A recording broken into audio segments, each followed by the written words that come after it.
Good morning सम्पूर्णमा नमस्कार। यति बेला हामी भोजपुरको आमचोक गाउँपालिका वडा नम्बर 6 बयाङ बजारमा छौँ। यतापट्टि चाहिँ बजार अनि यो खेल मैदान, यहाँको फुटबल ग्राउन्ड र आजबाट यहाँ पालिका स्तरीय महिला तथा पुरुष भलिबल प्रतियोगिता हुँदैछ। र लाइभको निम्ति मञ्जुश्री अनलाइन र मकालु स्पोर्ट्स हामी दुईवटा च्यानलबाट आउँछौँ लाइभ। तर ब्याड लक कस्तो भइदियो भने यो पुरै हुस्सो लागेको छ। हेर्नुहोस् न, यो पुरै हुस्सो कुहिरो छ है।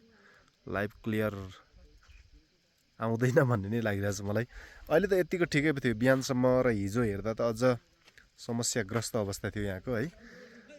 यत्तिको खुले त हुन्थ्यो, तर पनि यहाँ पुरै हुस्सो लागेर मान्छे चिन्ने अवस्था छैन। हाम्रो क्यामेराम्यान भाइ यता, अनि ठ्याक्क हाम्रो लाइभ गर्ने ठाउँ चाहिँ यहाँ बनाउन बाँकी छ।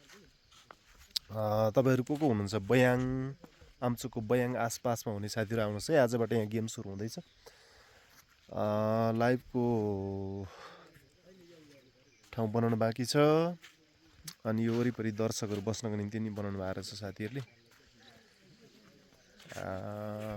यो गेम चाहिँ नकआउट हुँदैछ। टाइसेट मलाई उपलब्ध भइसकेको छैन। टाइसेट उपलब्ध भएपछि म तपाईँहरूलाई जानकारी गराउँछु है, को कहाँबाट हुनुहुन्छ। आज 6 गते भनेपछि 9 गते यसको फाइनल हुनेछ। महिला र पुरुष दुवैतर्फको पालिका स्तरीय प्रतियोगिता है।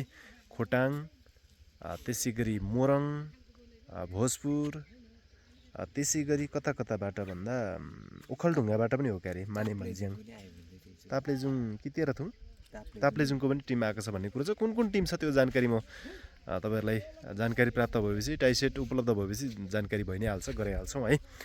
यो छोटो जानकारी तपाईँहरूलाई गराउन चाहेको थिएँ। हामी दिउँसोबाट लाइभमा तपाईँहरूसँग जोडिनेछौँ।